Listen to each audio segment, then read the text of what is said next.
কত আম, এগুলো সব আমাদের গাছের আম। এই গরমে আম মাখা খেতে দারুণ লাগে। আমি আম মাখার জন্য দুটো আম নিয়ে নিয়েছিলাম।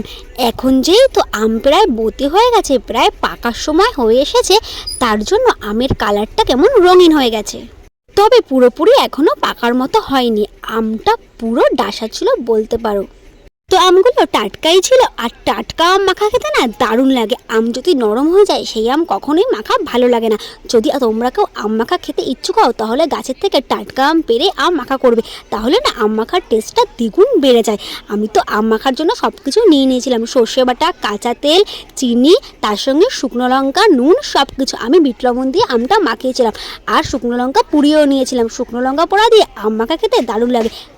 আম মাখাটা দেখতে যেরকম লোভনীয় হয়েছে, খেতেও না দারুণ টেস্টি হয়েছে।